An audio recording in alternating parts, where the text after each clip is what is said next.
Hello प्यारे बच्चों, स्वागत है आप सभी का आपका अपना YouTube चैनल माँ काली कोचिंग सेंटर में। मैं आपके ज्ञानेंद्र सर आ चुके हैं आपके लिए चौथा वीडियो लेकर के। तो प्यारे बच्चों, आज हम लोग चौथा वीडियो स्टार्ट करने वाले हैं और इसका नाम आपको थंबनेल देखकर पता चल गया हो कि आज हम लोग हिंदी दिगंत का चौथा चैप्टर स्टार्ट करने वाले हैं, जिसका नाम है अर्धनारीश्वर। यदि आप लोगों ने पहला वीडियो, दूसरा वीडियो और तीसरा वीडियो नहीं देखा है तो फटाफट जाकर के प्लेलिस्ट में जाकर के देख लीजिए। बातचीत, उसने कहा था और संपूर्ण क्रांति, ये सारे वीडियो आ चुके हैं। और यदि आप लोगों ने उस चीज़ को नहीं देखा है तो फटाफट देख लीजिए और मैं आपको डिस्क्रिप्शन में भी लिंक डाल दूंगा, आप वहाँ से भी उन सारी वीडियो को देख सकते हैं। तो आज देखिए, मैं आप सबके लिए अर्धनारीश्वर पाठ लेकर के आया हूँ और ये काफ़ी प्यारा सा खूबसूरत सा चैप्टर है। आज का सेशन बहुत ही मज़ेदार होने वाला है। जैसा कि आपको थंबनेल देख करके पता चल गया होगा कि आज हम लोग अर्धनारीश्वर, जिनके लेखक हो जाएंगे रामधारी सिंह दिनकर, उनका आज हम लोग चौथा चैप्टर पढ़ने वाले हैं। और यह शिव और पार्वती की अद्भुत छवि कहा जाए उस रूप में जानी जाती है। तो चलिए, आज हम लोग समय को ना गवाते हुए फटाफट से वीडियो को स्टार्ट करते हैं। आप सभी बच्चों का स्वागत है, आपका अपना यूट्यूब चैनल है वही, तो आप लोग सब्सक्राइब अवश्य कर लीजिएगा, क्योंकि दुनिया में बहुत सारे अभी यूट्यूब पे वीडियो भरे हुए हैं। मैं इन वीडियो के बीच में कहीं खो जाऊँगा तो आप दोबारा मुझे नहीं खोज पाएंगे, तो इसीलिए आपको सब्सक्राइब करना ज़रूरी है। अगर आप सब्सक्राइब कीजिएगा तो फिर से आप मेरी वीडियो को लगातार देख पाएंगे, ठीक है? तो सब्सक्राइब अवश्य कर दीजिएगा। चलिए, आज का जो क्लास होगा वह इंटर, साइंस, कॉमर्स और आर्ट्स तीनों के बच्चों के लिए होगा, क्योंकि हिंदी तीनों का सेम है। चलिए, तो फटाफट हम लोग वीडियो को स्टार्ट करते हैं। आज जो चैप्टर है और यह इसका नाम है अर्धनारीश्वर। और ये सबसे पहले बच्चों, आपको एक बात याद रखना होगा कि सबसे पहले आप एग्जाम हॉल जाएंगे उससे पहले आप लोग क्या कर लीजिएगा, लेखक का नाम अवश्य याद कर लीजिएगा। मेरी बात को मानिएगा और अपने गुरुजी ज्ञानेंद्र सर की बात अवश्य मानिएगा। आप लोग क्या कीजिएगा कि चैप्टर, जितना भी चैप्टर है ना आपका, सारा चैप्टर का आप लेखक का नाम अवश्य याद कर लीजिएगा। तो आप लोग मेरे साथ साथ याद कीजिएगा, चैप्टर 4 के लेखक कौन है? अरे भाई, बोलना है, ठीक है ना? तो चैप्टर 4 के लेखक हो जाएंगे रामधारी सिंह दिनकर और इनका नाम क्या है? अर्धनारीश्वर। तो एग्जाम में आपको ये क्वेश्चन पूछा जाएगा कि अर्धनारीश्वर के लेखक कौन हो जाएंगे, तो आपका आंसर होगा रामधारी सिंह दिनकर। दिनकर, रात मत कर, दिन कर दे, ठीक है? रामधारी सिंह दिनकर, अर्धनारीश्वर दिनकर, अर्धनारीश्वर दिनकर, ठीक है? तो याद हो गया होगा, उम्मीद है आपको याद भी हो गया होगा। चलिए, अब हम लोग देखते हैं लेखक का, और लेखक का थोड़ा सा परिचय वगैरह को भी देख लेते हैं, ठीक है? तो चलिए, कहते हैं कि लेखक की जीवनी को, रामधारी सिंह दिनकर हिंदी के प्रमुख लेखक, कवि और निबंधकार थे। रामधारी सिंह दिनकर क्या हो जाएंगे? हिंदी के प्रमुख निबंध हो जाएंगे, निबंधकार। ये निबंध भी लिखा करते थे, साथ ही साथ कवि भी थे और लेखक भी थे, तीनों हो जाएंगे, ठीक है ना? रामधारी सिंह दिनकर स्वतंत्रता के बाद राष्ट्रकवि के रूप में जाने लगे। जब अपना देश आज़ाद हो गया तो आज़ादी के बाद इनको राष्ट्र कवि का दर्जा भी मिला था, ठीक है ना? याद रख लेना, राष्ट्र कवि कौन है भाई? रामधारी सिंह दिनकर। राष्ट्र कवि कौन है? रामधारी सिंह दिनकर, ठीक है ना? चलिए, अब आगे भी देख लेते हैं हम लोग। राष्ट्र कवि रामधारी सिंह दिनकर का जन्म बिहार राज्य के मुंगेर जिला के सिमरिया ग्राम में 1908 में हुआ था। तो आप लोग याद कीजिएगा, किसी भी लेखक का जन्म वगैरह अवश्य याद कर लेना। तो कब जन्म हुआ था, मेरे साथ साथ याद कीजिएगा। बिहार, दिनकर जी का जन्म हुआ था बिहार राज्य के मुंगेर जिले में एक जगह है, उसका नाम है सिमरिया। क्या नाम है बच्चों? उसका नाम है सिमरिया। तो सिमरिया ग्राम में 1908 में इनका जन्म हुआ था, ठीक है ना? आपको याद हो गया होगा कि 1908 में रामधारी सिंह दिनकर जी का जन्म हुआ था। कहाँ पर याद हुआ था, कहाँ पर जन्म हुआ था इनका? तो सिमरिया में हुआ था। सिमरिया कहाँ है भाई? तो मुंगेर में है, ठीक है? रामधारी सिंह दिनकर की प्रमुख रचना का नाम है उर्वशी। इनकी जो बहुत सारी रचनाएं हैं, जिसमें से इनकी रचना का नाम है उर्वशी, कुरुक्षेत्र, रेणुका, ये सभी की सभी इन्हीं की रचनाएं हैं। रामधारी सिंह दिनकर जी की मृत्यु 1974 में हुई थी। 1974 में रामधारी सिंह दिनकर जी की मृत्यु हो गई थी। और हाँ, वे अपनी लेखनी के माध्यम में हमेशा अमर रहेंगे। तो आज हम लोग प्यारे बच्चों, उन्हीं की एक रचना है, रामधारी सिंह दिनकर की रचना, जिसका नाम है अर्धनारीश्वर। आज हम लोग अर्धनारीश्वर को पढ़ते हैं। तो चलिए प्यारे बच्चों, एक प्यारी सी स्माइल, प्यारी सी मुस्कान के साथ आज हम लोग चैप्टर को स्टार्ट करते हैं। देखिए, यही है अर्धनारीश्वर। अर्धनारीश्वर क्या है कि शिव और पार्वती का, माँ शिव जी और माँ पार्वती का एक काल्पनिक रूप है और हम लोग इसी चीज को पढ़ेंगे।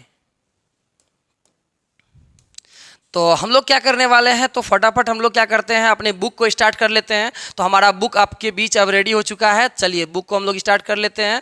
और ये फ़ोटो भी आप लोग मोटा मोटी देख लीजिए, ये फ़ोटो को। चलिए बुक आपके बीच रेडी हो चुका है, ठीक है ना। देखिए, रामधारी सिंह दिनकर जी का जन्म तो आपको याद हो ही गया होगा। इनका जन्म हुआ था 23 सितंबर 1908 को। आप लोग बुक को भी आगे में खोल लीजिएगा कि रामधारी सिंह दिनकर जी का जन्म कब हुआ था। तो रामधारी सिंह दिनकर जी का जन्म हुआ था 23 सितंबर 1908 को जन्म हुआ था। तो इनकी मृत्यु को भी थोड़ा सा देख लेते हैं। इनकी मृत्यु भी थी 24 अप्रैल 1974 को। जन्म और मृत्यु तो खैर एग्जाम हॉल में जाने से पहले याद रख ही लेना है। 23 सितंबर 1908 को जन्म हुआ था और 24 अप्रैल 1974 को इनकी डेथ हो चुकी थी, ठीक है। जन्म स्थान तो आपको अभी हम तुरंत याद करवाए कि इनका जन्म स्थान हुआ था सिमरिया, बेगूसराय, बिहार। सिमरिया, बेगूसराय। बेगूसराय भी आप मुख्य रूप से याद कर लेना है कि सिमरिया कहाँ है, तो भाई बेगूसराय के आसपास में है। मुंगेर के आसपास भी आप लोग याद रख लीजिएगा। इनके माता और पिता का नाम आप लोगों को याद रख लेना है कि माता और पिता का नाम हो जाएगा, माता का नाम हो जाएगा मनरूप देवी और पिताजी का नाम हो जाएगा रवि सिंह। पिताजी का नाम क्या हो जाएगा, रवि सिंह। आप लोग भी बोलिए, पिताजी का नाम रवि सिंह और माता का नाम क्या हो जाएगा, मनरूप देवी। इनकी पत्नी का नाम था श्यामवती देवी। इनकी पत्नी जो हो जाएंगे उनकी नाम हो जाएगा श्यामवती देवी, ठीक है। अब चलिए आगे। इनकी जो प्रारंभिक शिक्षा दीक्षा हुई थी ना, तो प्रारंभिक शिक्षा दीक्षा गांव में हुई थी और उनके उसके आसपास में हुआ था। गांव और उसके आसपास इनकी प्रारंभिक शिक्षा दीक्षा हुई थी। और 1928 में मोकामा घाट रेलवे हाई स्कूल से मैट्रिक किए। 1928 में ये मैट्रिक कर लेते हैं, तभी गुलाम था भारत और गुलाम भारत में मैट्रिक पास किए। और साथ ही साथ भारत की आज़ादी के लिए इन्होंने बहुत सारी रचनाओं को लिखा, इसलिए इन्हें राष्ट्र कवि का दर्जा भी मिला है। 1932 में पटना कॉलेज से बीए ऑनर्स किए इतिहास से, हिस्ट्री से। 1932 में ये क्या कर लेते हैं, पटना कॉलेज से बीए ऑनर्स कर लेते हैं। और प्रधानाध्यापक को देख लेते हैं कि आखिर इन्होंने क्या क्या चीज़ काम वगैरह किया। प्रधानाध्यापक के रूप में भी रहे, हेडमास्टर के रूप में भी रहे, HE स्कूल बड़बिग्गा सब रजिस्ट्रार, सब डायरेक्टर, जन विभाग एवं बिहार विश्वविद्यालय में हिंदी के प्रोफेसर भी रहे थे। भागलपुर विश्वविद्यालय में उपकुलपति रहे, हिंदी सलाहकार के रूप में भी इन्होंने काम किया। बहुत सारे जगह इन्होंने, जैसे कि आप लोग प्रधानाध्यापक हेडमास्टर के रूप में भी रहे, HE स्कूल बड़बिग्गा में भी काम किए, सब रजिस्ट्रार के रूप में, रजिस्ट्रार वगैरह के रूप में, जमीन वगैरह का कुछ होता होगा, सब डायरेक्टर के रूप में काम किए। जनसंपर्क विभाग था वहाँ भी काम किए। साथ ही साथ बिहार विश्वविद्यालय में हिंदी विभाग के प्रोफेसर भी थे। और भागलपुर, ये जो आपका भागलपुर है, भागलपुर विश्वविद्यालय यूनिवर्सिटी के कुलपति भी थे और हिंदी के सलाहकार रूप में भी काम किए। साहित्य भी रुचि देख लेते हैं कब कब हो जाएगा। 1925 में छात्र सहोदर में पहली कविता प्रकाशित की। 1925 में छात्र सहोदर में इन्होंने एक पहली कविता को प्रकाशित की। और देश, पटना, बेगूसराय, प्रतिमा, कन्नौज में छात्र जीवन के रूप में अनेक रचनाएं प्रकाशित की। और देश में पटना की आप बात कर लीजिए, बेगूसराय में और सब इन जगह में जाके छात्र जीवन में, स्टूडेंट लाइफ में ही इन्होंने बहुत सारी रचनाओं को लिखा है। 21 वर्ष की अवस्थाओं में पहली पुस्तक प्रणभंग प्रकाशित की। सबसे बड़ी बात, 21 साल की उम्र थी, सोचिए 21 साल की उम्र में ही इन्होंने पहली जो कहा जाए कविता और पुस्तक के रूप में इन्होंने लॉन्च कर दिया। प्रारंभ, इसका नाम रखा इन्होंने प्रणभंग। क्या नाम रखा, प्रणभंग। प्रणभंग जो थी इनकी पहली कविता थी। क्या थी, इनकी पहली कविता थी। प्रमुख काव्य कृतियाँ प्रणभंग। प्रणभंग आपको मालूम है कि 1929 में 21 वर्ष की अवस्था में इन्होंने उस चीज़ को जारी कर दिया। और रेणुका 1935 में। आपको याद रख लेना है कि दिनकर जी बहुत ही इंपॉर्टेंट टॉपिक है, तो एग्जाम में क्वेश्चन पूछ सकता है कि रेणुका किसकी रचना है, तो आपका आंसर क्या हो जाएगा, रामधारी सिंह दिनकर हो जाएगा। हुंकार किसकी रचना है, रामधारी सिंह दिनकर। रसवंती किसकी रचना है, तो रामधारी सिंह दिनकर। कुरुक्षेत्र 1946 में ये लॉन्च हुआ था। 1946 में कुरुक्षेत्र, ये भी इनकी रचना है। रश्मि रथी, ये भी इन्हीं की रचना है। नील कुसुम, उर्वशी, गजब का क्वेश्चन है भाई, VBI क्वेश्चन है। उर्वशी किसकी रचना है, तो इन्हीं की रचना हो जाएगी। परशुराम की प्रतीक्षा, इन्हीं की रचना हो जाएगी। कोमलता के कवित्व, इनकी रचना हो जाएगी। हारे के हरिनाम, इनकी रचना हो जाएगी। प्रमुख गद्य कीर्तियाँ देखिए, मिट्टी की ओर, बहुत सारे गद्य वगैरह को भी लिखे थे। मिट्टी की ओर हो जाएगा, अर्धनारीश्वर, संगीत के 4 अध्याय, उसके बाद काव्य की भूमि वगैरह, वट पीपल, शुद्ध कविता की खोज, ये सारी की सारी हो जाएगी, इन्हीं की रचना हो जाएगी। चलिए ठीक है, मोटे तौर पे हम लोग बहुत कुछ को जान लिए। संस्कृति के 4 अध्याय पर साहित्य अकादमी एवं उर्वशी पर भारतीय ज्ञानपीठ पुरस्कार। इनकी जो एक रचना थी जिसका नाम था उर्वशी, उर्वशी के लिए इनको भारतीय ज्ञानपीठ पुरस्कार भी मिला। और पद्म भूषण के कई अलंकारों से सम्मानित राष्ट्र कवि के रूप में समादित, यानी राष्ट्र कवि के रूप में भी जाने जाते हैं। चलिए यहाँ तक तो हम लोग जान गए, है ना जी। अब हम लोग चैप्टर को सीधा सीधा स्टार्ट करते हैं। देखिए अब यहाँ से क्वेश्चन आएगा, ठीक है ना। देखिए कहता क्या है कि अर्धनारीश्वर। अब यहाँ से चैप्टर आप लोग फटाफट बुक खोल के बैठ जाइए, तो बुक खोल के बैठ जाना है और बुक को सीधा सीधा पलटना, हम जो पढ़ाएंगे उस चीज़ को बुक से देखना, अंडरलाइन भी करते जाना है, ठीक है। चलिए तो अर्धनारीश्वर क्या है कि शिव और पार्वती का कल्पित रूप है। अभी भी हम आपको तुरंत बताए, अर्धनारीश्वर का आपको फोटो भी दिखाए कि अर्धनारीश्वर क्या है, शिव और मैया पार्वती का एक काल्पनिक रूप है, एक कल्पना किया गया रूप है। कल्पना किया गया क्या है कि रूप है, कल्पित रूप है, जिसका आधा अंग पुरुष का है, आधा अंग पुरुष का है और आधा अंग क्या है, आधा अंग क्या है, नारी का होता है। आपको हम अभी तुरंत फोटो दिखाए अर्धनारीश्वर का कि अर्धनारीश्वर क्या है कि शिव और पार्वती का एक कल्पित रूप है और एक ही मूर्ति की दो आंखें हैं। अब एक ही मूर्ति है, अभी आपको हम तुरंत दिखाए मूर्ति है, एक ही मूर्ति की दो आंखें हैं, एक रहस्यमयी है, दूसरी विकराल है। एक रहस्यमयी है, भगवान भोलेनाथ की जो आंखें हैं वो रहस्यमयी है, और दूसरी कहा जाए तो एक रहस्यमयी है, रसमयी है।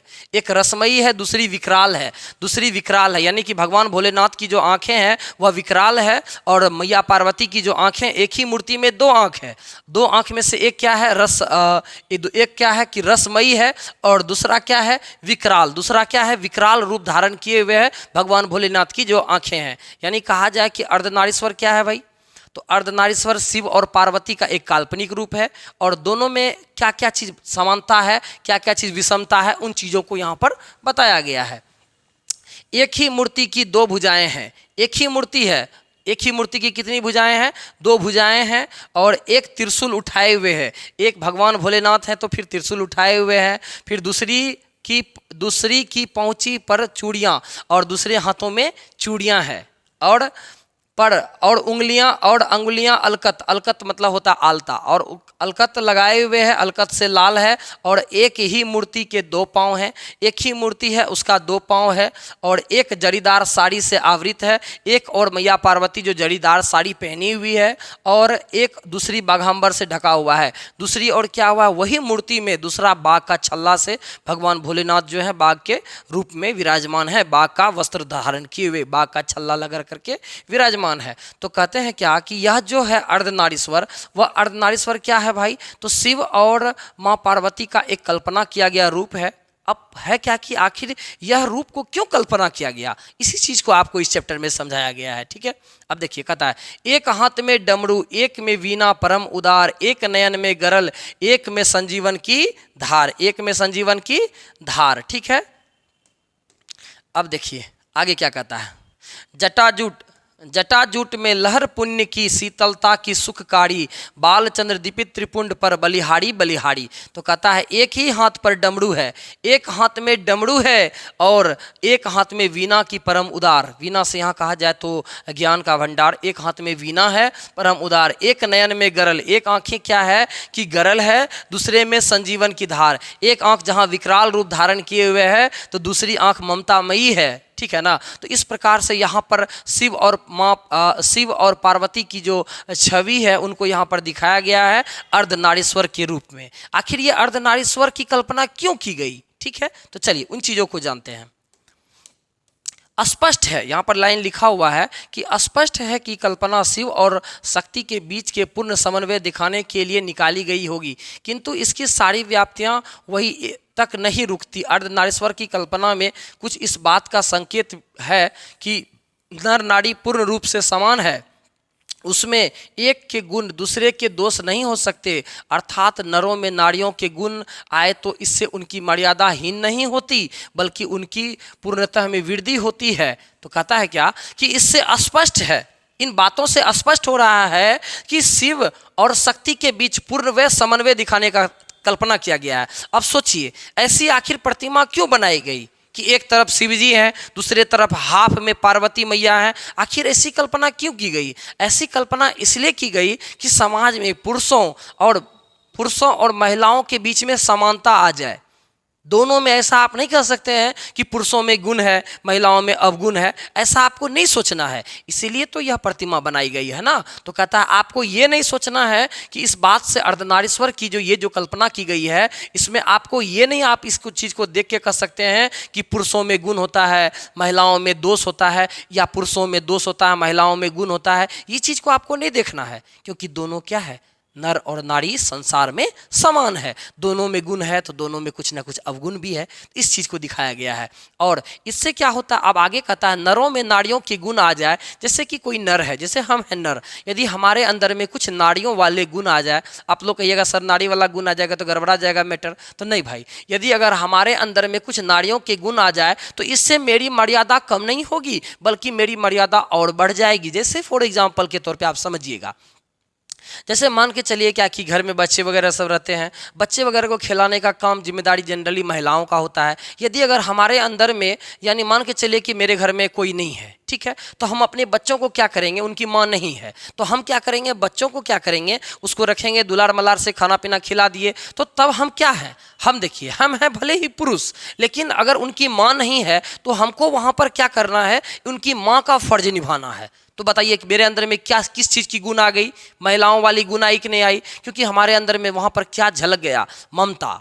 ममता किस रूप में, तो माँ की ममता मेरे अंदर में आ गई। तो कहता क्या है, यदि अगर पुरुष के अंदर में, कोई भी पुरुष है उसके अंदर में यदि अगर महिलाओं की गुण यानी ममता का रूप आ जाए, करुणा का रूप आ जाए, तो इसमें कोई बुराई नहीं है। यही बात है यहाँ पर भी। इससे आपकी मर्यादा और कम नहीं होगी, बल्कि इससे मर्यादा आपकी और बढ़ जाएगी। क्यों, क्योंकि आपके अंदर में क्या है कि पुरुष का भी है गुण और महिलाओं की भी थोड़ी सी गुण है, जैसे कि होता है ममता, करुणा, ये सब चीज़ है। तो भाई एक बात आप लोग बताइए, क्या ममता और करुणा का गुण केवल महिलाओं में होना चाहिए?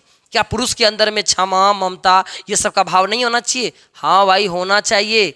एक पुरुष तभी पूर्ण रूप से पुरुष कहलाएगा जब उसके अंदर में हर तरह की भाव होगी। कोमलता होनी चाहिए, कठोर भी होना चाहिए, कभी कभी कठोर भी होना पड़ता है, कभी कभी हमें सॉफ्ट भी होना पड़ता है। जब अपने बच्चे की बारी आती है तो सब आदमी सॉफ्ट हो जाता है ना जी, तो प्रेम वहाँ भी झलकना चाहिए। तो ये चीज़ यहाँ पर कहा गया है। कहता है किंतु पुरुष और स्त्री में अर्धनारीश्वर का यह रूप आज देखने को नहीं आता। संसार में सर्वत्र पुरुष है और स्त्री स्त्री है। नारी समझती है कि पुरुष का गुण सीखने से उसके नारित्व में बट्टा लग जाएगा, और इसी प्रकार पुरुष के स्त्रियोचित गुणों को अपनाकर समाज में स्त्रैण कहलाने से घबराता है। और हाँ, बहुत सारी नारी भी यह सोचती है कि भाई हमें पुरुष वाला क्या काम करना है, यदि मैं पुरुषों का गुण को सीख लेता हूँ तो मेरी नारी में यानी मेरी गुणों में बट्टा लग जाएगा, यानी मुझे ठेस लग जाएगा। लोग क्या कहेंगे, भाई देखो पुरुषों की तरह बंठन करके निकल रही है। नहीं भाई, आप लोगों को भी, हमारी लड़कियों से जितनी भी गर्ल्स लोग वीडियो को देख रही हैं, उनसे भी मेरा निवेदन है, आपके अंदर में भी कुछ ना कुछ रेस्ट्रिक्ट होना पड़ेगा। आपको भी कुछ ना कुछ आपके अंदर में पुरुष वाला गुण आना पड़ेगा। आपको भी थोड़ा ना थोड़ा कठोर होना पड़ेगा। जैसे फॉर एग्जाम्पल के तौर पे आप ध्यान दीजिएगा, आप कहीं पर गए हुए हैं और वहाँ पर कोई नहीं है, यानी कोई अगर आपको परेशान कर रहा है, आप नारी का रूप केवल धारण करते रहिएगा, उस कष्ट को सहिएगा, तो फिर बेकार है। आपको भी तभी पुरुष वाला गुण आना चाहिए। कहता है ना, एक नारी है, नारी के अंदर में सब गुण होना चाहिए। एक नारी है, वो ममता की रूप है, और जब जरूरत पड़ जाए तो वो भगवान, वो कहा जाए तो शिव का रूप भी धारण कर सकती है, मैया पार्वती का रूप धारण कर सकती है। जरूरत पड़ने पर वह सरस्वती भी बन सकती है, जरूरत पड़ने पर वह काली भी बन सकती है। आपको जरूरत पड़ेगा तो आप काली भी बनिए और नरसंहार भी कीजिए। जब आपकी आन बान और शान की बात आ जाएगी तो आपको पुरुष की तरह अपने हक के लिए लड़ना पड़ेगा। तो यहाँ बात आता है। तभी आप यह मत समझिएगा आपकी नारित्व में बट्टा लग जाएगा, आपको ठेस लग जाएगा। लोग क्या कहेंगे, लोग क्या कहेंगे, भाई हम उतना रेस्ट्रिक्ट हैं, हम उतना कठोर हैं, तो हैं, ठीक है। स्त्री और पुरुष के गुणों के बीच एक प्रकार का विभाजन हो गया है। विभाजन की रेखा लांघने में नर और नारी दोनों को भय लगता है। कहता है कि लेखक कहते हैं, रामधारी सिंह दिनकर जी कहते हैं कि पर वर्तमान समय में पुरुष और स्त्रियों के बीच जो है, ये जो कहा जाए अर्धनारीश्वर का रूप यानी पुरुष समाज में समानता, ये देखने को नहीं मिलता है। सही बात भी है, हमारे समाज में जो समानता का भाव है ये अब वर्तमान समय में देखने को नहीं मिलता है। ऐसा क्यों होता है भाई? क्योंकि हमारा समाज इस चीज़ को मान चुका है कि पुरुष का काम अलग है, महिलाओं का काम अलग है। एक दूसरे के बीच में, एक दूसरे के बीच में जो दूरियां हैं, उस दूरियां को लांघना नहीं चाहता है। तो वही लाइन यहाँ लिखा हुआ है। कहता है किंतु ऐसा लगता है कि गुणों का बंटवारा करते समय पुरुष ने नारी से उसकी राय नहीं पूछी, अपने मन से उसने जहाँ चाहा नारी को बिठा दिया। स्वयं तो वृक्ष बन बैठा और नारी को उसने लता बना दिया। स्वयं को वह वृत्त बन बैठा और नारी को उसने कली मान लिया। तब से धूप पुरुष और चांदनी नारी रही है, ग्रीष्म नर और वर्षा मादा रही है, विचार पति और भावना पत्नी रही है। जहाँ भी कर्म का कोई क्षेत्र है और अधिकार का कोई भूमि है तो सत्ता का कोई सीधा उत्स है तो उस पर कब्जा नारी का नहीं नर का माना जाता है। सुनिएगा अब यहाँ से यहाँ तक क्या कहता है।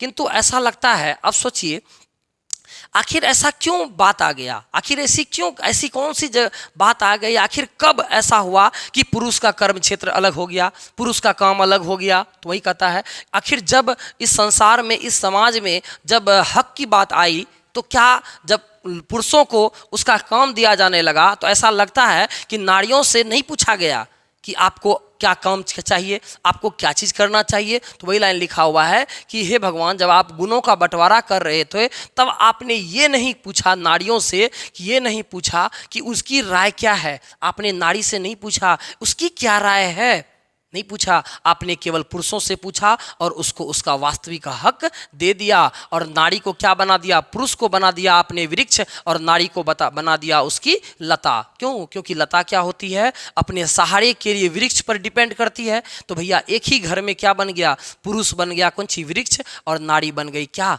लता। क्यों किया आपने ऐसा? कहते हैं कि कहता है आगे कि तब से धूप पुरुष और चांदनी नारी रही है। धूप बना दिया पुरुष को और चांदनी बना दी नारी को। और कहता है कि ग्रीष्म बना दिया नर को बना दिया ग्रीष्म, और वर्षा बना दिया किसको, मादा को, विचार बना दिया पति को, भावना बना दी पत्नी को। तो कहता है कि आखिर हे प्रभु, आप जब इस संसार में पुरुष और नारी के बीच का जो गुणों का बंटवारा कर रहे थे तो क्या आपने नारी से नहीं पूछा कि उसे क्या चाहिए, आपने केवल पुरुष से पूछ करके विशेष चीज़ उसे दे दिया।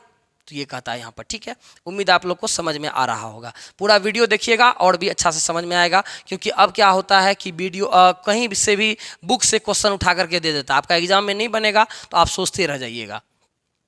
कहता है उस वस्त्र पर छींटे डालना, नर को कुदाल चलाने वाला बलशाली किसान जो मिट्टी तोड़ करके अन्न उपजाता है, नारी का काम दोनों को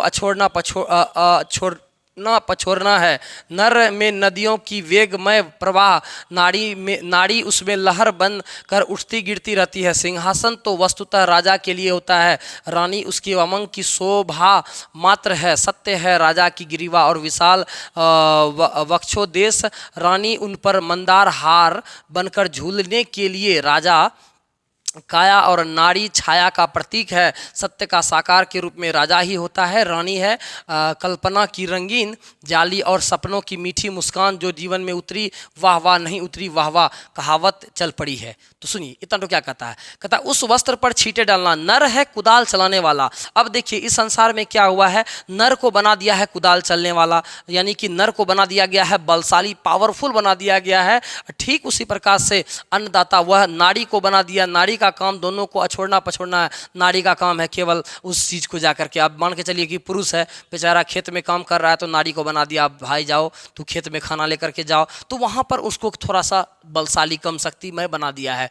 नर है नदियों की वेग में, फिर नर को क्या किया, नदी का वेग बना दिया, स्पीड में ताकतवर बना दिया, और नारी को बना दिया उसमें ही बनने वाली लहर बना दिया। ठीक है, तो कहता सिंहासन तो वस्तुतः राजा के लिए होता है। अब कोई सिंहासन की बात कर लीजिए, आप देखिएगा कि इतिहास को आप पलट करके देख लीजिएगा था तो रजिया सुल्तान पहली महिला मुस्लिम थी जो कि पहली महिला शासिका बनी थी। उससे पहले आप देखिए केवल पुरुष ही पुरुष बनते हैं। तो सिंहासन जो बनाया गया वो सब का सब राजा के लिए बना दिया गया है। विशाल वृक्ष बनाया जाए, रानी उन पर मंदार हिल हार बन करके, अब उसी जगह पे रानी क्या बन जाती है, हार के रूप में रहती है, यानी आप जब चाहो उसे उतार दो भाई, लेकिन राजा तो उतरने वाला है नहीं, राजा तो अपना गद्दी पे ही बैठेगा। तो इस प्रकार से होता है।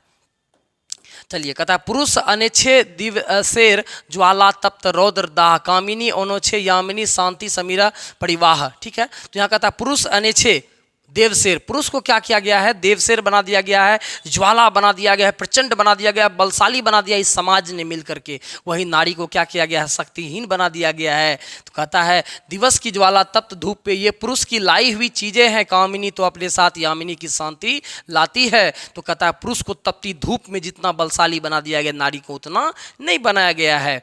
कहता है किंतु कवि की यह कल्पना झूठी है। यदि आदि मानव और आदि मानवी आज मौजूद होते तो ऐसी कल्पना के सबसे अधिक आश्चर्य उनको होता। वे कदाचित कहते कि आपस में धूप और चांदनी का बंटवारा हमने नहीं किया। अब कहते हैं कि यदि अगर आदि मानव इस धरती पर होते, उनसे यदि अगर हम लोग पूछते तो वे कहते हमने तो ऐसा नहीं किया, हमने तो पुरुष और नारी का कर्म क्षेत्र को नहीं बांटा, काम को नहीं बांटा। अब बताइए भाई कौन बांट दिया? कहते हैं कि हम तो साथ साथ जन्मे थे। यदि अगर आप आदि मानव से बात कर लीजिएगा तो आदि मानव से अगर आप मिलेंगे तो नहीं, लेकिन अगर आप बातचीत कर लेते हैं तो उनसे पूछिएगा तो वो बोलेंगे हम लोग तो भाई साथ साथ जन्मे थे। लेकिन आखिर ऐसा क्या हो गया कि पुरुष बलशाली हो गया, नारी बलशाली नहीं हुई? ठीक है। और धूप और चांदनी में वर्षा कि आपात में साथ ही घूमते थे, बल्कि आहार संचय को भी हम साथ ही निकलते थे। अगर कोई जानवर हम पर टूट पड़ता तो हम एक साथ उसका सामना करते थे। उन दिनों नर बलिष्ठ और नारी इतनी दुर्बल नहीं थी, ना आहार के लिए ना एक दूसरे पर अवलंबित रहना पड़ता था। नारी की पराधीनता तब आरंभ हुई जब मानव जाति का कृषि का आविष्कार हुआ, जिसके चलते नर घर में और पुरुष बाहर रहने लगा। यहाँ तक कि जिंदगी के टुकड़ों में बट गया। घर का जीवन सीमित और बाहर का जीवन निस्मित होता गया, और छोटी सी जिंदगी बड़ी जिंदगी की अधीन होती चली गई। नारी की पराधीनता का यह संक्षिप्त इतिहास है। सुनिए, तो कहता क्या है कि जब इस संसार में आदि मानव रहा करते, तो कहते हैं कि आखिर ये जो नारी है, नारी कब से पराधीन हो गई? आखिर नारी कब से गुलाम हो गई? तो कहते हैं कि जब इस संसार में कृषि का आविष्कार हुआ। अब यहाँ से क्वेश्चन आपका बनेगा, ठीक है। तो कहता है जब इस संसार में कृषि का आविष्कार हुआ, जब इस संसार में खेती गृहस्थी का आविष्कार हुआ, जब लोग खेत पर जाने लगे, तो पुरुष, देखिए खेती जब इस आविष्कार नहीं हुआ था, जब आदि मानव का जमाना था, तो पुरुष और स्त्री दोनों बलशाली हुआ करते थे, दोनों साथ साथ काम करते थे। लेकिन जब से खेती का आविष्कार हुआ तो पुरुष जाने लगे खेत पे, नारी रहने लगी घर पे। तब से क्या हो गई? नारी क्या हो गई? पुरुषों के अधीन हो गई, पुरुषों के गुलाम हो गई।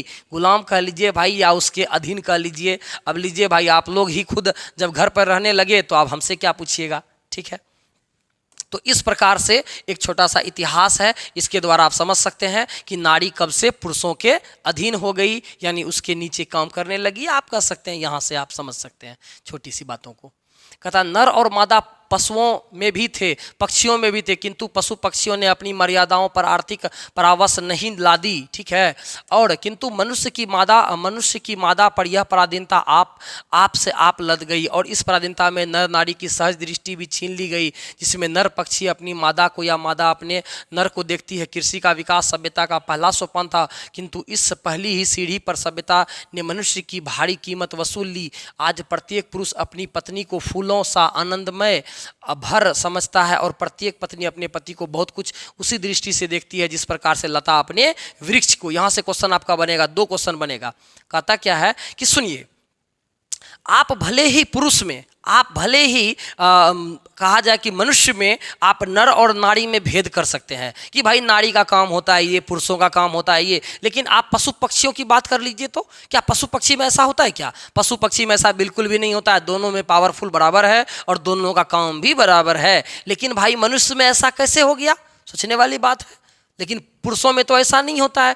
पुरुष कहा जाए पशु पक्षियों में तो ऐसा नहीं होता है। लेकिन भाई मनुष्यों में कैसे ऐसे होने लगा? और आज देखिए, आज प्रत्येक जो नारी है वे अपने पुरुष पर इस प्रकार से डिपेंड हो गई है, जिस प्रकार से एक लता अपने अथी के लिए, अपने कहा जाए तो अपनी पहचान के लिए पुरुष पर डिपेंड, वृक्ष पर डिपेंड हो चुकी है। तो वही लाइन यहाँ लिखा हुआ है कि जो लता होती है ना, तो लता क्या होता है? अपनी पहचान के लिए अपने वृक्ष पर डिपेंड करती है। ठीक उसी प्रकार से वर्तमान समय में बहुत सारी ऐसी नारी है जो अपनी पहचान के लिए पुरुष पर डिपेंड करती है। ऐसा हो ही चुका है ना। तो यहाँ पर समझिएगा, इस पराधीनता के कारण नारी अपने अस्तित्व की अधिकारिणी नहीं रही और आज इसी पराधीनता के कारण नारी जो है अपने अस्तित्व को खो बैठी है। उसके सुख और दुख, प्रतिष्ठा और अप्रतिष्ठा, यहाँ तक कि जीवन और मरण पुरुष की मर्जी पर टिकने लगा है। वर्तमान समय में ऐसी स्थिति आ चुकी है कि बहुत सारी ऐसी महिलाएं हैं जो कि उसकी हंसी खुशी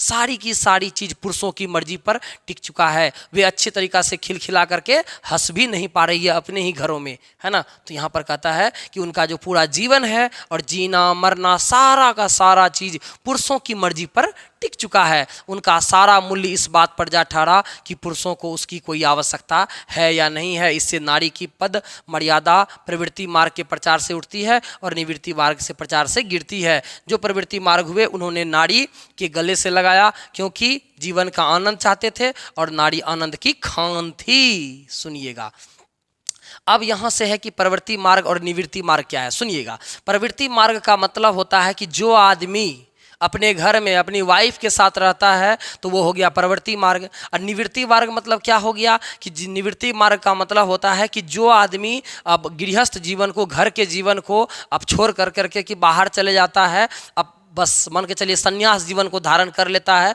तो वह हो गया निवृत्ति मार्ग। तो सुनिएगा, जो पुरुष प्रवृत्ति मार्ग के रास्ते को चुन लिया तो उन्होंने क्या किया कि नारी को गले से लगा लिया, नारी को अपने पास रख लिया। तो इससे क्या होने लगी, नारी की मर्यादा बनी रही और पुरुषों की मर्यादा भी बनी रही। लेकिन बहुत सारे ऐसे पुरुष थे जिन्होंने क्या किया, निवृत्ति मार्ग के रास्ते को चुना, संन्यास जीवन को चुना। तो इससे क्या हो गया कि नारी की मर्यादा क्या हो गई, छीन हो गई। उन्होंने नारी को नहीं अपनाया। तो यहाँ पर है, इस चीज़ को आप लोग देख लिए, ठीक है। चलिए आगे चलते हैं। निवृत्ति मार्ग निकले, उन्होंने जीवन के साथ नारी को भी अलग ढकेल दिया, क्योंकि नारी उनके किसी काम की चीज़ नहीं थी। प्राचीन विश्व में वैकल्पिक मुक्ति के खोज मनुष्य जीवन की सबसे बड़ी साधना मानी जाने लगी। तब झुंड के झुंड विवाहित लोग संन्यास लेने लगे और उनकी अभागिनों पत्नी के सिर पर जीवित वैधव्य का पहाड़ टूटने लगा। कहता है कि जब बहुत सारे ऐसे पुरुष थे जिन्होंने कि निवृत्ति मार्ग के रास्ते को चुन लिया, तो उसकी जो पत्नियां थी अपने आप को अभागा महसूस करने लगी। उन्होंने वो सोचने लगी कि भाई मेरी जिंदगी क्या हो गई, मेरी जिंदगी तो बर्बाद हो गई। लेकिन भाई ऐसा नहीं होना चाहिए, ठीक है ना। तो लेकिन हाँ, जिस पुरुष ने प्रवृत्ति मार्ग को चुना तो उससे क्या होने लगी, उन्होंने अपनी पत्नी को अपना लिया, अपनी पूरी जिंदगी पत्नी के साथ रहा। तो वहाँ पर क्या होने लगा, उस पत्नी की मर्यादा जिंदगी भर बनी रही और उनको उनका अधिकार भी मिलता गया।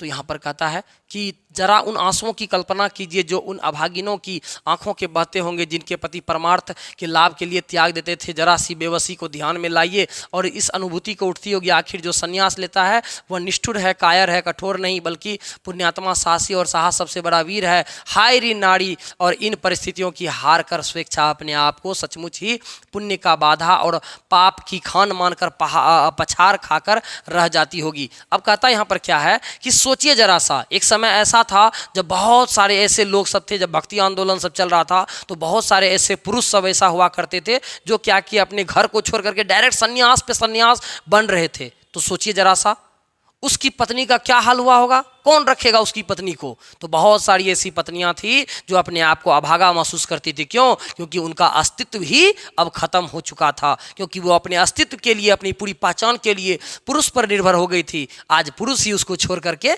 जा रहा था। तो यहाँ पर कहता है कि सोचिए उसका क्या हाल हुआ होगा।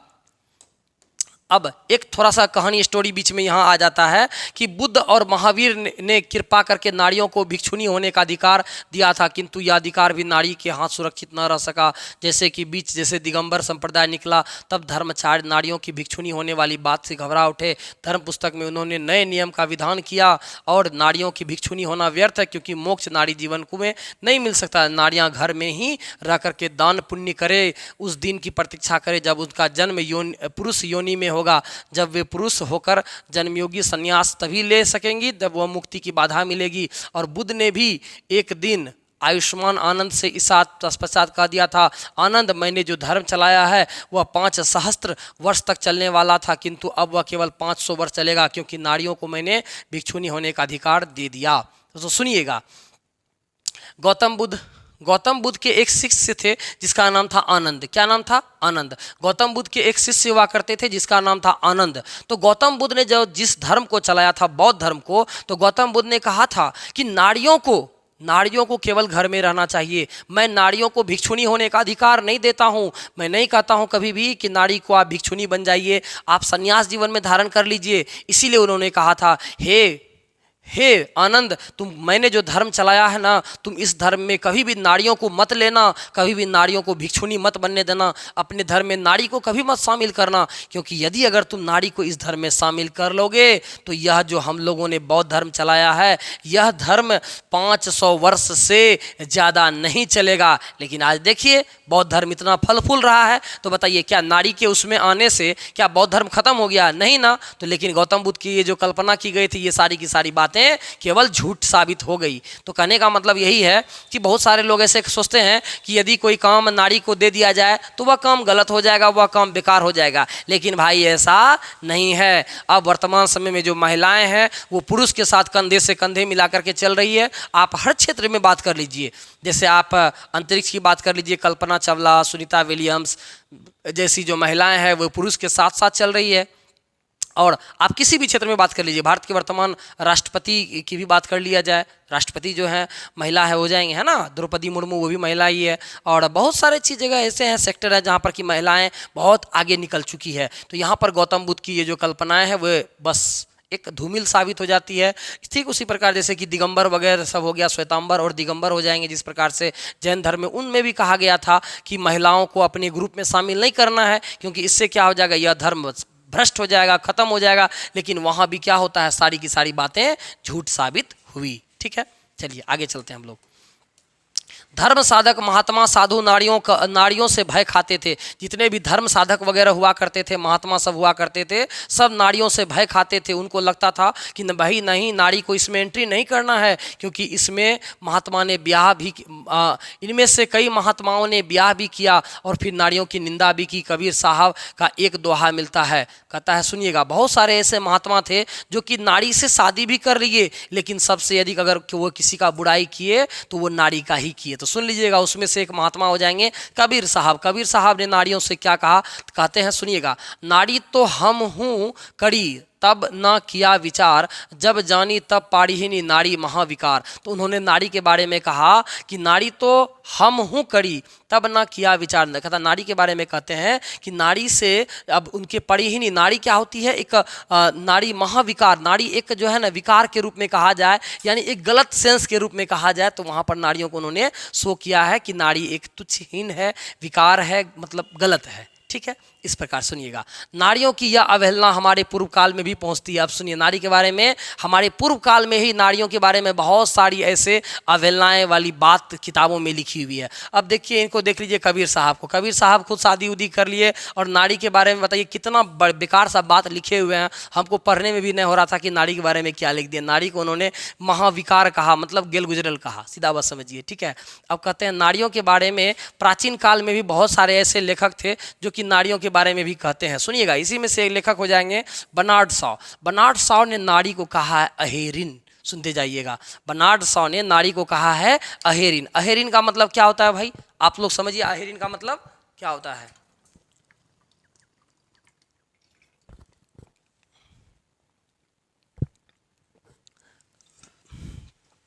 चलिए, अब कहते हैं क्या, लेखक बर्नार्ड शॉ, एक लेखक हो जाएंगे जिसका नाम है बर्नार्ड शॉ। बर्नार्ड शॉ ने नारी को कहा है अहेरिन। अहेरिन का मतलब होता है शिकार करने वाली। ठीक है ना। और चलिएगा, नर को कहा अहेर, कहा है कि वो शिकार करने वाली है और तुम शिकार हो। ठीक है ना, यानी कहने का मतलब यही है बर्नार्ड शॉ। अब देखिए भाई, लड़की लोग पढ़ रही होगी तो हमको गुस्सा में कुछ नहीं कह दीजिएगा, क्योंकि जो बात यहाँ लिखा हुआ वही हम बात को पढ़ रहे हैं। एक लेखक हो जाएंगे बर्नार्ड शॉ, जो आपके बारे में लिखते हैं कि आप हैं अहेरिन, आप शिकार करती हैं, पुरुषों का शिकार करती हैं और पुरुष बेचारा शिकार हो जाता है। और इसका तात्पर्य है अहेर को अहेरिन के पास बचकर चलना चाहिए। ये मेरा बात है, सारे पुरुषों से बात है। सारे लड़कों लोग यहाँ ध्यान दो भाई, तुम लोगों से लड़कियों से बच के रहना है, क्योंकि यहाँ पर किताब में लिखा हुआ है कि आपको क्या करना है, अहेरिन यानी कि नारियों से बच के रहना है, वो आपका शिकार कर लेगी। ठीक है ना। और कहता है बहुत नीचे के स्तर पर कुछ ऐसी ही प्रतिक्रिया उन कवियों की भी है जो नारी को नागिन और जादूगरनी समझते थे। अब सुनिएगा, बहुत सारे ऐसे लेखक हो जाएंगे जो कि नारी के बारे में कहते हैं कि नारी होती है नागिन। नारी होती है नागिन और नारी होती है जादूगरनी, जादू कर लेती है भाई, ठीक है ना। और चलिएगा, लेकिन ये बात झूठी है। चलिए कहते हैं, लेकिन यह बात क्या है कि झूठी बातें हैं, इनकी इजाज़त पुरुष इसलिए करता है कि उसे अपनी दुर्बलता अथवा कल्पित श्रेष्ठ और दुलारने में सहायक मिलती है। असल में विकार नारी में है और नर में भी। नाग और जादूगर के गुण भी नारी में कम और पुरुष में अधिक होते हैं। आखेट तो मुख्यतः पुरुष का स्वभाव है। कहते सुनिएगा, आखेट का मतलब होता है शिकार करना। तो भाई शिकार करना तो कहते हैं, लेकिन यह सब बातें क्या है कि झूठी है, और कहते हैं कि यह तो काम पुरुषों का है शिकार करना। तो कहते हैं यह सब बातें केवल झूठी है। लेकिन अब भाई आपके बारे में लेखक बर्नार्ड शॉ ने कहा था, तो मैंने उस बातों को पढ़ दिया। चलिए अब आगे कहते हैं, इससे अब देखिए, इन सबसे भिन्न रविन्द्रनाथ प्रसाद जी और प्रेमचंद जैसे कवियों और रोमांटिक चित्रकों में नारी को जो रूप प्रकट हुआ है वह भी उसका अर्ध नारेश्वर का रूप नहीं है। प्रेमचंद ने कहा है कि जब पुरुष नारी का गुण ले लेता है तब वह देवता बन जाता है, किंतु जब नारी नर का गुण लेती है तो वह राक्षसनी बन जाती है। लीजिए, अब हमारे कमेंट में कोई भी आदमी, कोई भी जो गर्ल्स है, वे कुछ से कुछ मत लिख दीजिएगा भाई। हम तो जो यहाँ लिखा हुआ वही कहते हैं। आपके बारे में एक लेखक हो जाएंगे जिसका नाम है प्रेमचंद। प्रेमचंद ने आपके बारे में कहा है, लड़कियों लोग के बारे में कहा है, गौर फरमाइएगा।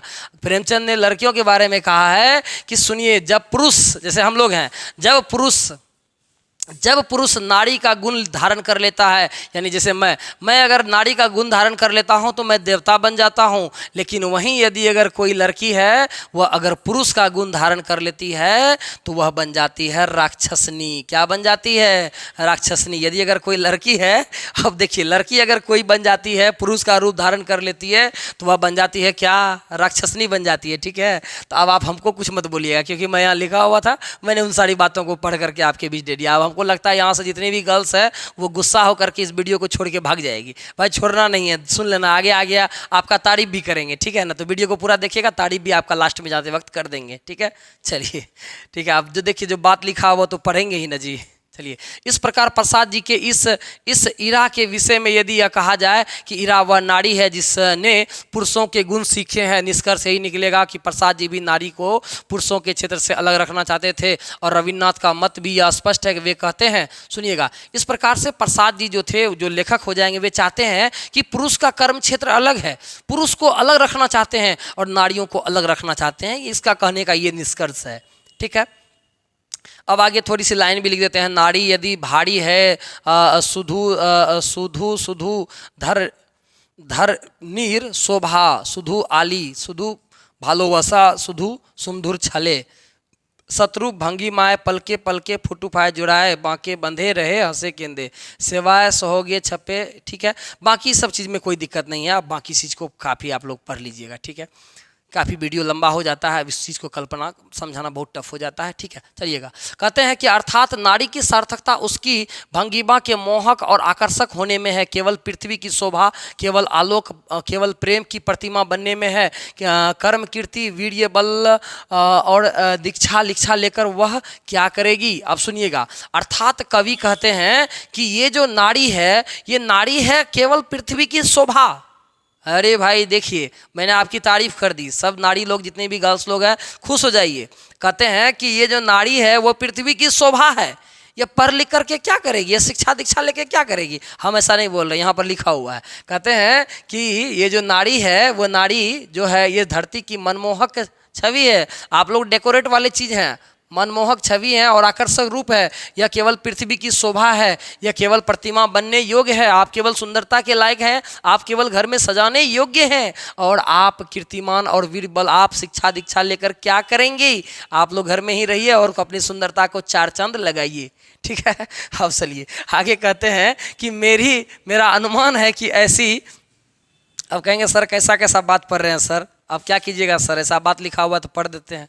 कहता है, मेरा अनुमान है कि ऐसी प्रशस्तियों को ललनाएं अभी भी बुरा नहीं मानती। सदियों की आदत और अभ्यास से उनका अंतर्मन भी यही कहता है कि नारी जीवन की सार्थकता पुरुष को रिझाकर रखने में है। सुनिए, अब कहता है क्या है, सदियों से कहा गया है नारी जीवन की, मतलब ये मुख्य रूप से है कि आप पुरुषों को रिझा करके रखिए। अब देखिए क्या सब बात लिख दिया है भाई। कहता है सदियों से ये आदत और अभ्यास, उनका अंतर्मन यही कहता है कि नारी नारी जीवन की सार्थकता पुरुष को रिझा कर रखने में है। लीजिए, आपका काम केवल यही है कि पुरुषों को रिझा करके रखिए, आप अपने हस्बैंड को रिझा करके रखिए, इतना ही केवल आपका काम है। ठीक है, कहता है यह सुनना उन्हें बहुत अच्छा लगता है कि नारी स्वप्न है, नारी सुगंध है, नारी पुरुष की बाहों पर झूलती हुई जूही की माला है, नारी नर के वक्ष स्थल पर मंदार का हार है, किंतु यही वह पराग है जिसने अधिक से अधिक उड़ेल, और हम नवयुग के पुरुष नारियों के भीतर उठने वाले स्वतंत्र की स्फुलिंगों को मंद रखना चाहते हैं। कहता है कि यह जो नारी है, नारी स्वप्न है, नारी स्वप्न है और नारी सुगंध है, यानी कि नारी स्वप्न है तो नारी सुगंध है, और नारी क्या है, पुरुष की बाँह पर झूलती हुई एक जूही की माला है। आप लोग केवल पुरुष की बाँह पर झूलती हुई एक जूही की माला हैं, ठीक है ना। और नारी नर के वक्ष स्थल पर मंदार का हार है, आप हमारे हार हैं, बस ये लाइन यहाँ लिखा हुआ है। ठीक है, किंतु चलिए यहाँ तक तो समझ में आ ही गया। यतियों की अभी सप्त और काल समाप्त हो गया है, जब नारी विकारों की खान और पुरुषों की बाधा नहीं मानी जाती, वह प्रेरणा और उद्गम शक्ति का स्रोत और पुरुषों की कलांति और महाऔषधि उठी। फिर भी यह नारी अपनी सही जगह पर नहीं पहुंचती। पुरुष नारी को यह कहने लगा कि तुम्हें घर से बाहर निकलने की जरूरत क्या है, कमाने को मैं अकेला काफ़ी हूँ, तुम घर पर बैठ कर खर्च किया करो। किंतु इतना ही यथेष्ट नहीं है, नारियों को सोचना चाहिए पुरुष ऐसा कहता क्यों है। स्पष्ट है, इसलिए कि नारी को वह अपनी क्रीड़ा की वस्तु मानता है, आराम के समय में अपने विनोद को साधन समझता है, इसलिए वह नहीं चाहता है कि आनंद की इतनी मूर्ति पर थोड़ी सी धूल या थोड़ा सा धुआं का धब्बा लग जाए। सुनिएगा, अब यहाँ से कितनी गजब की बात है। कहते हैं कि आखिर कोई पुरुष जो है वह नारियों को क्यों रोकता टोकता है कि आप बाहर मत निकलो, आप कहीं बाहर मत जाओ। तो ऐसा इसलिए करते हैं क्योंकि सुनिए कि जैसे आपके पति हैं, मान के चलिए इन फ्यूचर में आपका पति भी होगा, या आपके भाई हैं अभी, या आपके पिताजी हैं, तो कहते हैं आपके पिताजी हैं, आपके भाई हैं, वो आपको कहीं जाने से रोकते हैं, टोकते हैं, या आपको कहीं पर कहीं जाने से मना कर देते हैं। तो ऐसा क्यों चाहते हैं? वो ऐसा इसलिए चाहते हैं क्योंकि आप क्या हैं, आप अपनी घर की मर्यादा हैं, और आप केवल क्रीड़ा की वस्तु नहीं हैं। और आप कहते हैं, आपके बारे में कहा गया है कि आप घर की मूर्ति हैं, और आप पर थोड़ा सा यदि अगर धूल लग जाए, थोड़ी सी गंदगी आ जाए, तो ये तो कोई पुरुष बर्दाश्त नहीं करेगा, इसीलिए थोड़ा सा आप लोगों को रोक टोक लगाया जाता है, बस ये कहता है। ठीक है, देखिए अब आगे कहता है क्या, नर और नारी एक ही द्रव की ढली की दो प्रतिमा, आरंभ में दोनों बहुत कुछ समान थे, आज भी प्रत्येक नर में कहीं ना कहीं कोई छन्न नर और प्रत्येक नर में कहीं ना कहीं एक छिन्न नारी छिपी हुई है। किंतु सदियों से नारी अपने भीतर के नर को और नर अपने भीतर के नारी को बेतरह दबाता रहा है। परिणाम तो यह है कि आज सारा जमाना ही मर्दाना मर्द और औरतानी औरत का जमाना हो गया है। सुनिएगा, कहते हैं सुनिएगा, अब गजब का लाइन है। कहते हैं हर नर में कहीं ना कहीं नारी छिपी हुई है, और हर नारी में कहीं ना कहीं नर छिपा हुआ है, बशर्ते उसको हमको पहचानने की ज़रूरत है। अब जैसे मान के चलिए कोई गर्ल्स है, ठीक है, उनको कोई मान के चलिए परेशान कर रहा है, तो कहने का मतलब क्या है कि एक समय ऐसा आएगा जब वो माँ काली का रूप धारण भी कर सकती है, वह रुद्र का रूप धारण कर सकती है। जिस तरीक़ा से माँ काली मुंडों का ढेर लगा देती है, ठीक तरह से वह अपने हक के लिए पुरुषों का ढेर लगा सकती है। ऐसा कहा जाता है कि नारी शौर्य का प्रतीक है, नारी बल का भी प्रतीक है, तो नारी ममता का भी प्रतीक है। तो कहते हैं क्या कि प्रत्येक नर में कहीं ना कहीं नारी भी छिपा होता है। कोई पुरुष है, वो हमेशा करकपन रहता है, उनके अंदर में थोड़ा सा गुस्सैल स्वभाव का रहता है, लेकिन बात कीजिए जब उसके घर में कोई नहीं है तो क्या वो अपने बच्चे के लिए नॉर्मल नहीं हो जाता है। तो कहने का मतलब क्या है कि पुरुष के अंदर में कहीं ना कहीं नारी का गुण भी है। और जनरली लोग होता क्या है कि लोग अपने इस चीज़ ताकत को पहचानते नहीं है और उस बात को, अपनी ताकत को दबा देते हैं, यहाँ पर ये कहा जाता है। ठीक है, अब आगे चलिएगा। अब कहते हैं कि पुरुष इतना कर्कश और कठोर हो चुका है, वह अपनी रक्त को बहाते समय उसे ध्यान नहीं रखता है कि रक्त के पीछे जिंदा सिंदूर बहने वाला है। ना सिंदूर वालियों की इसकी कोई फिक्र है, और ना ही उसके कोई खुले सिंदूर की आफत है। कहते हैं कि कौरवों की सभा में यदि संधि की वार्ता कृष्ण और दुर्योधन के बीच ना होकर के कुंती और गांधारी के बीच में हुई होती तो संभव था महाभारत नहीं मचता। कहते हैं आगे कि सुनिएगा, कहते हैं आगे कि ये जो बात आप लोग बात देखिएगा कि बड़ा बड़ा लड़ाई झगड़ा है, कहीं ना कहीं बीच में औरत का ही कहीं ना कहीं हाथ कह लीजिए एक प्रकार से हो जाता है। जैसे आप बात कर लीजिए रामायण की, रामायण अगर बात कर लीजिए, रामायण कहा हुआ भाई, तो रामायण में कहीं ना कहीं वहाँ पर कैकेयी वगैरह में जो है उनकी माँ वगैरह में कहीं ना कहीं तो लड़ाई झगड़ा हुआ गया, नहीं हो गया, तो वहाँ पर भी एक प्रकार से बात हो जाता है। और अगर आप बात कर लीजिएगा महाभारत का बात कर लीजिएगा, तो महाभारत भी कहीं ना कहीं महिलाओं का योगदान है। यदि सोचिए अगर महाभारत का लड़ाई क्यों हो गया, यदि अगर महाभारत का लड़ाई में कृष्ण और दुर्योधन के बीच में अगर ये लड़ाई को पुरुष के बीच में अगर सॉल्व कर दिया होता तो ये महाभारत इतना बड़ा नहीं मचता। अगर सोचिए जरा सा कि यही अगर लड़ाई को कुंती और गांधारी दोनों गोतनी मिल करके, कुंती और गांधारी दोनों गोतनी मिल करके इस लड़ाई को सॉल्व कर लेती तो क्या इतना बड़ा महाभारत होता? नहीं ना होता। तो बस यही वाली बात है यहाँ पर। तो कहते हैं कि बल्कि द्वापर में कालिदास के पहुँचते पहुँचते हुए अपने भीतर की नारता और अपने अधिक दलान पर पहुँच चुकी है, और फूलों का प्रदर्शन और रेशमी वस्त्रों की हाट है। नारी को अपने मन में कहीं जमा होती है, किंतु कांडों के फूलों के बाग उजरते और रेशमी वस्त्रों के बाजार जल कर के खाक हो जाते, और इस संचालन को नियंत्रण भर से उनको पुरुषों पर डाल रखा है। आधी दुनिया उछलते कूदने, आग लगाने और बुझाने में लगी हुई है, आधी दुनिया फूलों की सैर में है। ठीक है, तो यहाँ बस कुछ खास है नहीं, बाकी इसमें तो बस नर और नारी में प्रचलित संबंधों को मनोवैज्ञानिक प्रभाव संसार के इतिहास में पड़ चुका है। जब तक यह संबंध नहीं सुधरते, शांति की मार्ग में सारी बाधाएं दूर नहीं होती। नारी कोमलता की आराधना करते करते इतनी कोमल हो गई कि अब उसे दुर्बल कहना चाहिए, और पुरुष अपने आप को इतना विहीन मान लिया है कि बड़े बड़े क्षेत्र में पांव धरते हुए उनकी पत्तियां को मारने लगी है। और पुरुष में कोमलता की जो प्यास है उसे नारी भली भली शांत कर देती है। पुरुष अपने भीतर कोमलता का विकास ही क्यों करे? कहता है कि धीरे धीरे ऐसा स्थिति आ चुका है कि वर्तमान समय में पुरुष अपने आप को शौर्य और बल का प्रतीक समझने लगा है, और नारियों में जो कोमलता वगैरह थोड़ी सी भी अगर कहा जाए पुरुष वाला गुण था, वो अब धीरे धीरे खत्म होते जा रहा है। ठीक है, तो वही कहता है इस स्थिति में बाहर निकलते हुए यह रास्ता नहीं है कि रोमांटिक कवियों और चिंतकों ने बताया गया है। ठीक है, अब यहाँ कुछ खास है नहीं, यही है कि प्रत्युत्व में प्रत्येक नर में एक हद तक नारी और प्रत्येक हद में नारी का विकास करना आवश्यक। गांधी जी ने अपने जीवन के अंतिम दिनों में नारीत्व की साधना की थी।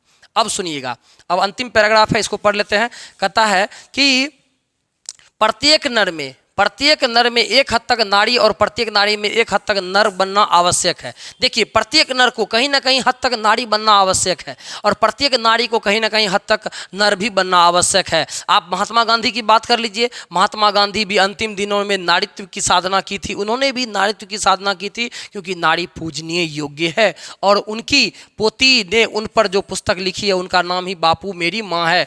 महात्मा गांधी की जो पोती थी, उन्होंने जो एक पुस्तक लिखी है, उसका नाम है बापू मेरी माँ है। दया, माया, सहिष्णु और वीरता की स्तरोचित गुण कहे जाते हैं, किंतु इनको अंगीकार करने से पुरुष को पौरुष में दोष कहलाने वाला नहीं है। चलिए, यहाँ तो अब तो कुछ है नहीं। कहता है कि अर्धनारीश्वर केवल इसी बात का प्रतीक नहीं है कि नर और नारी जब तक अलग है तब तक दोनों अधूरे हैं, बल्कि इस बात का पुरुष में नारित्व की ज्योति जगे और यह प्रत्येक नर में पौरुष का स्पष्ट आभास हो सके। कहते हैं, सुनिएगा, अब अंतिम लाइन है कि अर्धनारीश्वर केवल इसी बात का प्रतीक नहीं है कि नर और नारी अलग है। देखिए, अर्धनारीश्वर की जो कल्पना की गई है समाज में कि नर और नारी समान है, तो वर्तमान समय में इस बात की ज्योति जगनी चाहिए कि नर और नारी को समान दर्जा मिले, दोनों को समानता का भाव मिले। और जब तक, बल्कि इस बात का अर्धनारीश्वर की जो कल्पना की गई है, इसमें यह बात बताया गया है कि पुरुष में नारीत्व की ज्योति जग जाए। कोई भी पुरुष है, उसके अंदर में नारीत्व की ज्योति जग जाए, और नारी में पौरुष का स्पष्ट आभास हो। और आपको भी, जितने भी गर्ल्स लोग देख रही हैं, आपको भी ऐसा बनना है कि आपके अंदर भी पौरुष का गुण आ जाए, और आप भी जब जरूरत पड़े तो अपना खुद से हथियार उठा सकते हैं और अपने हक के लिए लड़ सकते हैं। और कहता है, मही मांगती प्राण प्राण में सजी कुसुम की क्यारी, स्वप्न में गूंज सत्य की, पुरुष में नर नारी। कहता इस संसार में हर जगह पुरुष में नारित्व की ज्योति जगे और हर नारी में पुरुष का गुण जगे। ठीक है, तो प्यारे बच्चों, ये था आपका चौथा वीडियो। आपको कैसा लग रहा है वीडियो? और आप लोग क्या कीजिए, इस वीडियो को अधिक से अधिक अपने दोस्तों के बीच शेयर कीजिए। जितने भी साइंस वाले बच्चे हैं, कॉमर्स वाले बच्चे हैं, आर्ट्स वाले बच्चे हैं, सबको आप शेयर कीजिए, क्योंकि यह सबके फायदे के लिए है। केवल आपको वीडियो खुद को नहीं देखना है, आप लोग वीडियो को देख लेते हैं और वीडियो को शेयर नहीं करते देते हैं। तो आप लोग वीडियो को ज़रूर शेयर कीजिएगा अपने दोस्तों के बीच में, जहाँ तक हो सके वीडियो को शेयर कीजिएगा। यदि अगर आप लोग वीडियो को शेयर करते हैं तो मुझे भी ऐसी ऐसी वीडियो बनाने में काफ़ी अच्छा लगता है भाई। लगता है कि चलो भाई बच्चों का सपोर्ट मिल रहा है तो हम और सारा वीडियो आपके लिए बनाएं। साथ ही साथ हम ग्रामर भी पढ़ाएंगे, बहुत कुछ पढ़ाएंगे, पत्र लेखन, ग्रामर, बहुत सारी चीज़ों को मैं आपके बीच पढ़ाऊंगा। लेकिन आपको इसके लिए एक काम करना है, फटाफट वीडियो को आप लाइक कर दीजिएगा जाने से पहले, और साथ ही साथ वीडियो को क्या कर दीजिएगा, शेयर कर दीजिएगा। क्या कर दीजिएगा, शेयर कर दीजिएगा। ठीक है, तो प्यारे बच्चों, थैंक यू सो मच।